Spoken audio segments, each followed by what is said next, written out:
ಆಗಿರ್ತಾ ಇದ್ರು ಈ ದಿನ ಹೆಂಗೆ ಕಳೀತಾ ಸರ್ ಇದ್ರು? ಅವ ಇಂಟ್ರೋವರ್ಟರೇ ಇದ್ದ. ಜಾಸ್ತಿ ಮಾತಾಡ್ತಾ ಇರಲಿಲ್ಲ. ಬಟ್ ಅವ ಸಣ್ಣವ ಇದ್ದಂಗಿಂದನೇ ಇಂಟ್ರೋವರ್ಟ್ ಇದ್ದಿದ್ದವ.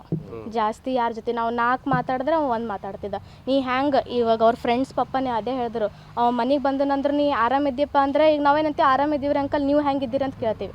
ಅವ್ರು ಆರಾಮಿದ್ದಿ ಅಂದ್ರೆ ಹ್ಞೂ ರೀ ಅಂಕಲ್ ಆರಾಮಿದ್ದೀವಿ ಅಷ್ಟೇ. ಅವ್ನು ಜಾಸ್ತಿ ಮಾತಾಡ್ತಾ ಇರಲಿಲ್ಲ, ಇಂಟ್ರೋವರ್ಟ್ ಇದ್ದಿದ್ದ. ಸಣ್ಣವ ಇದ್ದಾಗಿಂದ ಹಾಗೆ ಇದ್ದಿದ್ದ, ನಮಗೂ ಏನು ಅನಿಸಿಲ್ಲ. ಇಂಟ್ರೋವರ್ಟೇ ಹನವ ಬೆಳೆದಿದ್ದೆ ಹಾಗೆ ಬೆಳ್ದನ.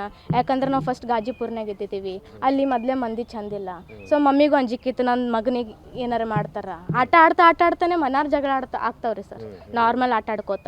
ಅದಕ್ಕೆ ಬೇಡಪ್ಪ ನೀ ಆಟ ಆಡೋದು ಬೇಡ, ನಿನಗೇನು ಬೇಕು ಮನೆಗೆ ಕಲರ್ ಟಿ ವಿ ಯಾವ್ದು ಬೇಕು ಎಲ್ಲ ಅವನಿಗೆ ರಿಸ್ಕ್ ಬೇಡ, ನಂಗೆ ಒಬ್ಬನೇ ಮಗ ಇದ್ದಿದ್ದು ಅಂತ ಮನ್ಯಾಗ ಇದು ಮಾಡಿ ಅವ ಏನು ಬೇಡಿದು ರಿಮೋಟ್ ಕಾರ ಟಿ ವಿ ಎಂಥ ದೊಡ್ಡ ಅಲ್ಲಿ ಹಳಿ ಮನೆ ಇತ್ತು.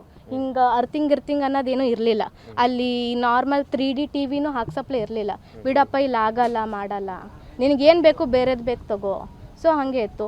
ಆಮೇಲೆ ಕಾಲೇಜು ನಿಟ್ಟೆ ಮೀನಾಕ್ಷಿ ಮಾಡ್ದು ಓದಿವಿ. ಮತ್ತು ನಾನು ಅವನಿಗೆ ಒಂದು ಹಾಸ್ಟೆಲ್ ಮಾಡ್ಬೇಕಂದ್ರೂ ನನ್ನ ಫ್ರೆಂಡ್ ಹೋಗಿ ಹಾಸ್ಟೆಲ್ನಾಗ ಹೋಗಿ ಅವನಿಗೆಲ್ಲ ಸೆಟಲ್ ಮಾಡಿ ಬಂದು ಅವನದು ಬರ್ಡೇದಾಗ ನಮ್ಮ ಫ್ರೆಂಡ್ ಹೋಗಿ ಬರ್ಡೇ ಕಟ್ಗಿಟ್ ಮಾಡಿ ಅವ್ನ ಫ್ರೆಂಡ್ಸ್ ಹ್ಯಾಂಗಾರ ಏನಾರ ನನಗಷ್ಟು ಐಡಿಯಾ ಇರಲಿಲ್ಲ. ಅಲ್ಲಿ ಹೊಸ ಕಾಲೇಜ ನಾವೇ ಹೋಗಿ ಸೆಲಿಬ್ರೇಟ್ ಮಾಡಿ ಏನಾರು ಇತ್ತು. ನಾ ಎಲ್ಲರೂ ಹೊರಗೆ ಹೊಂಟಿದಂದ್ರೂ ಅವನಿಗೆ ಕರಿತಿದ್ದ, ಹಿಂಗೆ ಹೊರಗೆ ಹೋಗೋ ಪ್ಲ್ಯಾನ್ ಮಾಡಕತ್ತೀನಿ ನೀವು ಬರ್ತೇನೋ, ಇಲ್ಲ ನೀವು ಹೋಗು.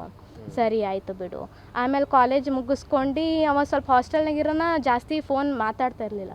ನಮಗೆ ಎಲ್ಲಿ ಮತ್ತೆ ಏನಾರೇ ಚಿಂತೆಯಾಗಿ ಬೇಡಪ್ಪ ನಿಮ್ಮ ಮನೆಗೆ ಬಾ. ಗಾಡಿನೂ ರಾಯಲ್ ಎನ್ಫೀಲ್ಡ್ ಗಾಡಿ ಕೇಳ್ದು ನಮ್ಗೆ ದೊಡ್ಡ ಗಾಡಿ ಕೊಡ್ಸೋಕೆ ನಮ್ಗೆ ಗಾಡಿ ಕೊಡ್ಸೋದು ಅಮೌಂಟಿನ ಪ್ರಾಬ್ಲಮ್ ಇರಲಿಲ್ಲ. ಅಂಜಿಕೆ ಎಲ್ಲಿ ಏನು ಮಾಡ್ಕೋತಾನೋ ಬೇಡ್ದು ಗಾಡಿನೂ ಇಸ್ಕೊಟ್ಟಿವಿ, ಎಲ್ಲನೂ ಮಾಡಿಕೊಟ್ಟಿವಿ. ಇಂಜಿನಿಯರಿಂಗ್ ಮುಗ್ದಿರೋದು 2023 ಏನೋ 2023ನಾಗ ಮುಗಿಸ್ಕೊಂಡು ಆಗಸ್ಟ್ ಮಂತ್ನಾಗ ಬಂದಾನ್ರವ. ಇಲ್ಲಿ ಬಂದಾನ. ನಾ 2022ನಾಗ ಮುಗಿಸ್ಕೊಂಡು ನಾ ಇಲ್ಲಿ ಬಂದೀನಿ. ಆಮೇಲೆ ಇದು ಇಷ್ಟೇ ಇತ್ತು, ಹಿಂದೆ ಏನೂ ಮನೆ ಇರಲಿಲ್ಲ ಅವಾಗ. ಅದು ಕನ್ಸ್ಟ್ರಕ್ಷನ್ ಮಾಡಮ್ಮಿ ಅತ್ತ ಇತ್ತು. ಬಾರೋ ಕೃಷ್ಣ ಮತ್ತು ನೀನು ಇದ್ದಂದ್ರೆ ನನಗೆ ಹೆಲ್ಪ್ ಆಗ್ತದ, ನಾ ಒಬ್ಬಾಕಿನೇ ಮಾಡಕತ್ತೀನಿ. ಅವನು ಬಂದನು ಇದ್ದನು. ಆಮೇಲೆ ನನಗೆ ಜಾಬ್ ಆಯ್ತು ರೀ ಸರ್ 2024ನಾಗ. ನಾ 2024 ಆಗಸ್ಟ್ನಾಗ ಇಲ್ಲಿ ಬಿಟ್ಟು ನಾ ಬ್ಯಾಂಗ್ಳೂರಿಗೆ ಹೋದ. ಅವ ಒಬ್ಬನೇ ಇದ್ದಿದ್ದನು. ನಾ ಒಬ್ಬನೇ ಇದ್ದನಂದ್ರೆ ನಮ್ಮ ಮಮ್ಮಿ ಸ್ಯಾಟರ್ಡೆ ಸಂಡೇ ಅವ್ರಿಗೆ ಯಾವಾಗ छुट्टी ಸಿಗ್ತದೆ ಅವ್ರು ಹಾಗೆ ಬರ್ತಾ ಹೋಗ್ತಾನೆ ಇರ್ತಾರೆ. ಹಿಂಗೆ ಕಂಪ್ಲೀಟ್ಲಿ ಅವನಿಗೆ ಒಬ್ಬರಿಗೆ ಇಲ್ಲ. ವೀಕೆಂಡಿಗೆ ಹಾಗೆ ಹೋಗೋದು ಬರೋದು ಮಾಡ್ತೀವಿ. ಅವ ಮೊನ್ನೆ 8 ತಾರೀಕಿಗೆ ನಮ್ಮ ಮನೆ ಪೂಜೆ ಮಾಡೀವ್ರಿ ಸರ್.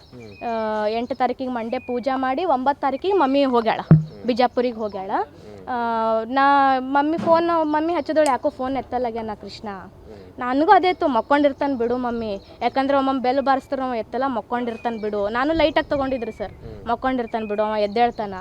ಆಮೇಲೆ ನಾ ಕ್ಯಾಮ್ರಾನ CCTV ಕ್ಯಾಮ್ರಾ ಚೆಕ್ ಮಾಡ್ದೆ, ಯಾವಾಗ ಹೋಗ್ಯಾನ ಯಾವಾಗ ಬಂದಾನ ನೋಡ್ಬೇಕಂದ್ರೆ ರೆಕಾರ್ಡಿಂಗ್ಸ್ ಇರಲಿಲ್ಲ. ಯಾಕೆ ರೆಕಾರ್ಡಿಂಗ್ಸ್ ಇಲ್ಲ ಅಂತ ನನಗೂ ಡೌಟ್ ಹೊಡೆದ್ರೆ ಅದು ನಾನು ಹೊಸ ಫೋನ್ ತೊಗೊಂಡಿನಿ, ಮೇ ಬಿ ಅದು ಈ ಕಡೆ ಲಿಂಕ್ ಮಾಡಿದಕ್ಕೆ ಅದು ರೆಕಾರ್ಡಿಂಗ್ಸ್ ಇಲ್ಲೇನೋ ಅಂತ ನಾ ಸುಮ್ಮಾದ. ಆಮೇಲೆ ಮತ್ತೆ ಒಂದು 7:30ಗೆ ಮಮ್ಮಿ ಫೋನ್ ಹಚ್ಚಿ, ಮಯ್ಯ ನಂಗೆ ಭಾಳ ಅಂಜಿಕೆ ಹೊಂಟದ, ನೀ ಬಾ. ಸರಿ ಆಯಿತು. ನಾ ಅಲ್ಲೇ ಇಲ್ಲಿ ಏನೇನು ನಡಕತ್ತದ ನಾ ಕ್ಯಾಮ್ರಾನಾಗ ಹಾಗೆ ಅಲ್ಲಿ ಲೈವ್ ನೋಡಕತ್ತಿದ್ರಿ ಸರ್, ಏನಾಗಕತ್ತದ ಏನಿಲ್ಲ. ಮಮ್ಮಿ ಪೊಲೀಸರಿಗೆ ಕರೆಸಿದ್ರು. ನಾನು